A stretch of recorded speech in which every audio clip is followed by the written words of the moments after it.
Okay. Totally up to you, but if you want to like talk about the game, I will. Yeah, you gotta be like, yo, this dude in the blue shirt is super trash. Like he's a magician, not a chess player. Yes, okay. Exactly. Here we go. E4. Look at that Chess Kid subtle branding sticker on the table.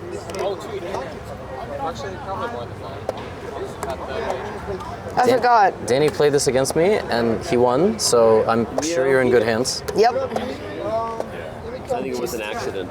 I think I blacked out for those first two games. Oh yeah, isn't that the one we played? This position already. The Levy's prep. It's, I don't know, are we in my prep? yes, you're prep. If we're in my prep, I'm really scared because you don't. Moving with such confidence. He doesn't seem concerned whatsoever. It's like really it's extremely concerning. I don't understand. This is secret prep. Your prep? My prep? Actually, I think, yeah, this is actually prep. Or maybe I just figured it out. Or maybe it's a bluff. That's yeah. This This is not my prep, actually, but like. So I have an option to take that pawn. Or no.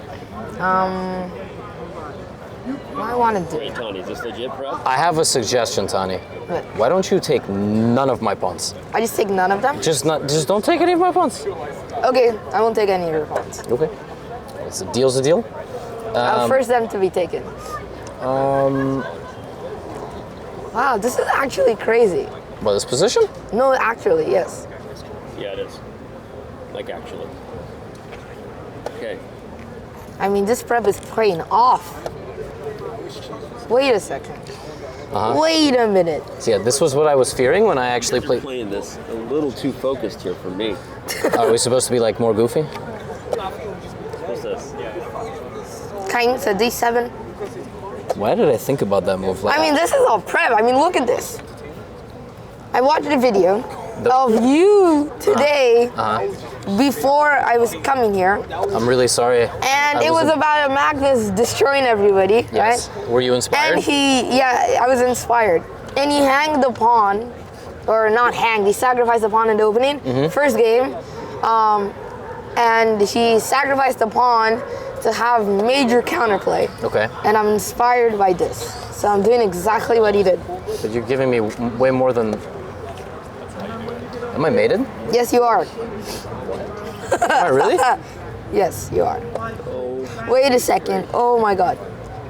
Yes, you are. I'm missing my wallet. It's not a good thing, everybody. Yay. Yay. Everything Wow. worked out. That was. Which one are we doing? We can't be awkward. We gotta do this one. There you go. We're gonna be one of those like epic like. Oh my gosh. That was so casual. So That was just like This whole time I was like, my king is safe.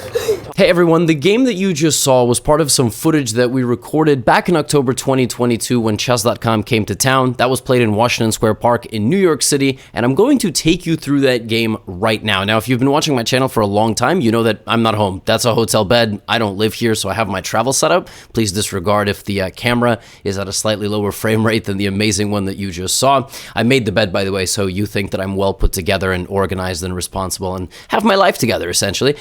So the game that you just saw was quick, right? And when you watch a 3-minute game quickly on screen, you can cheer and you can go ooh and ah, but you miss the finer details. So allow me to introduce the players involved. If you don't know already, Tani Adewumi is just one of the best rising chess players at a young age in the United States. He also has a fascinating and incredible story, a very inspirational story. He's got a book, My Name is Tani, about being a Nigerian refugee coming here to the US and chess just becoming such a big part of his life. So highly, highly recommended. I have played him once in a tournament face-to-face.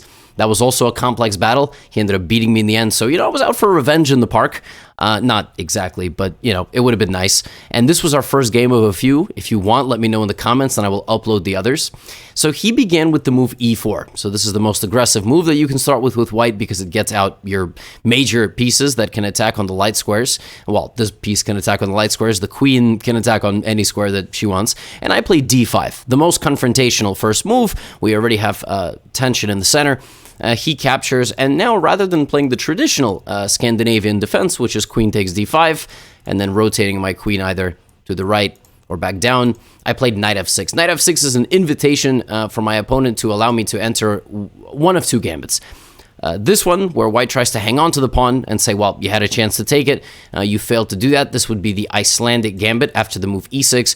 Or in the game, which is what Tani played, d4, bishop g4, inviting him to go down the rabbit hole of what's known as the Portuguese gambit. Now, if you have been watching chess for a while, you may know these openings. If you've never watched chess and you hopefully got this video recommended to you in the by the YouTube algorithm, don't worry. Chess has a lot of openings. I promise it's worth learning. Essentially, just for now, follow along with me. I am attacking his queen rather than capturing back this pawn. Now, the best move, according to the computer here with white, is to sabotage your king's safety, get in the way of your own development, and counterattack my bishop and punish me for being so hesitant to capture this pawn. And then there's a lot of crazy things that happen like this. This is not the way you're supposed to play chess with white. You're not supposed to push all your flank pawns, weaken your king like this. But because I have made it possible and I have also not taken the pawn back, you're okay to do that. But Tani played in a very solid way. He trades bishops, which allows me to capture my pawn back, and generally I've had absolutely no problems in my life playing this position. So I was very happy when I saw this. I thought, okay, well, Tani doesn't know the critical line, which is already a good thing that I've sort of avoided the fire. So here I played the move knight c6. And normally when people see a pawn under attack, what they do is they protect the pawn, right? Or they protect the pawn like this, which kind of gets in the way of the queen. It's not necessarily a bad move, but then something like this would happen, and I would go here, and he might attack my queen, and I would put my queen to either of these two squares, which are both okay, and then we have a chess game. Just an equal balanced position, which is considered just 0-0-0 according to the computer, which literally means I can't choose. You ever, like, couldn't choose between two food places? Yeah, that's sort of what it feels like. So generally, when I attack people's pawns, they defend them. Not Tani. Tani plays the move c4, which is the best move. So he counterattacks my queen rather than defending this pawn. Now, if I were to take this, this is called a capture chain. I would get a pawn, he would get a queen, I would get a queen. But at the end of that sequence, he would get a knight. Now you say, well, Levy, you would get a pawn. Yeah, but a knight is not worth two pawns. A knight is a knight. Okay, so that's a very important distinction here when you look at kind of capture sequences. I have to move my queen, so I offer a queen exchange, and he actually accepts, which I've also almost never seen before. Most people here do not want the queen trade. They want to block the queen trade, and then they want to develop this knight to get my queen away, because they're sort of arguing that the queen is not supposed to be in the center of the board. They're not wrong. So in my history of playing this, most people do not go for this queen trade. He took the queens off the board. Now, at this point, I have an option. I can castle. In fact, I have more than one option. I can go here and try to develop my bishop and castle this way. And just in general, in the opening, you should not be making multiple moves with pieces that have already moved. You should really try to activate everybody and give everybody a turn, give everybody a chance. Now, I'm an instructional YouTuber, and I will say, ideally instructional and entertaining, and I will tell you firsthand, sometimes it's do as I say, not as I do, because in this position, I absolutely made another move with a piece I have already moved and played the move knight before. I just could not resist the fact that the knight could jump in here and land some very devastating forks.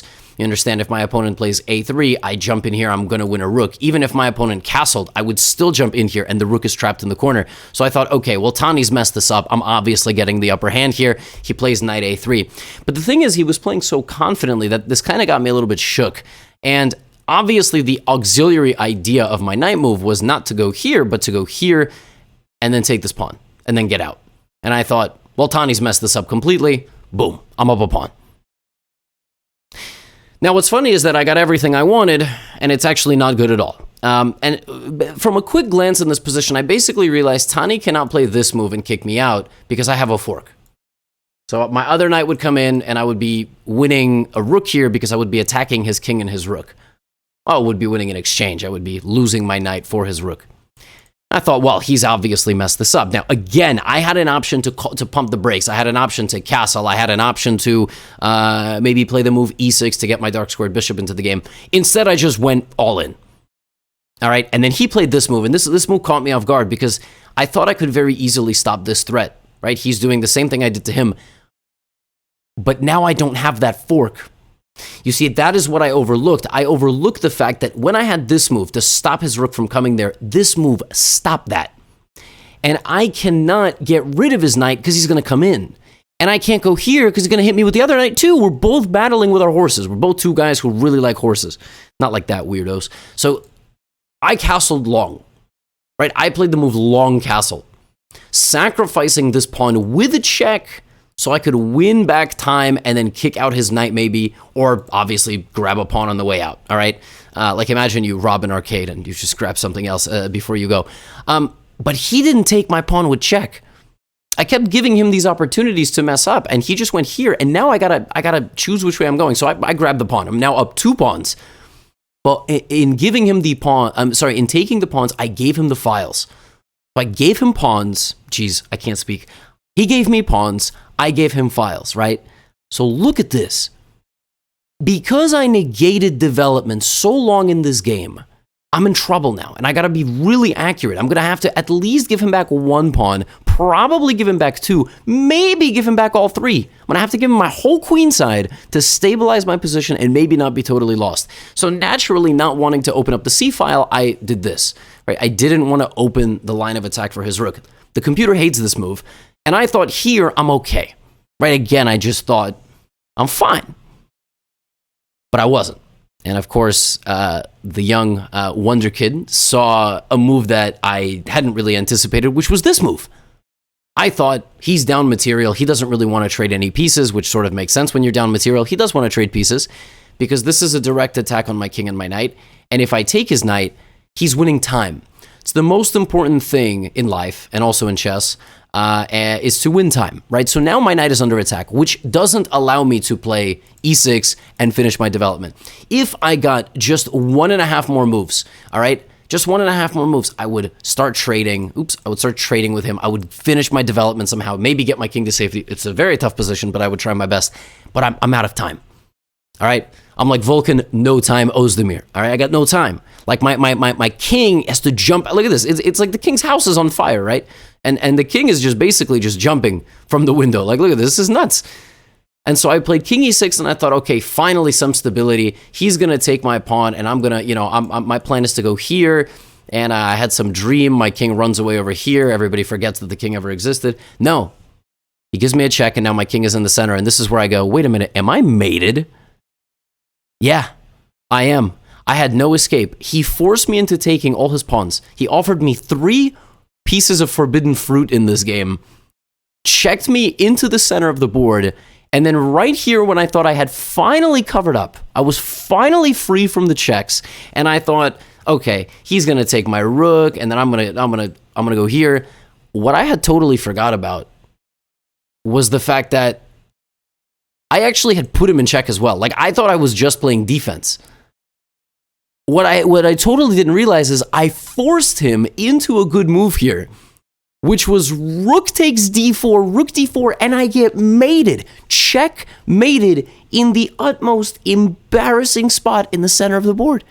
My king took the walk of shame. Look at this. My king throughout this game got to castle, right here, which was already a bad move, and then was absolutely brutalized on his way out and forced into the center of the board, put into the thing. What's that called? Stock, when you have the hands, what they used to do to people in the town square, and just checkmated in brutal fashion.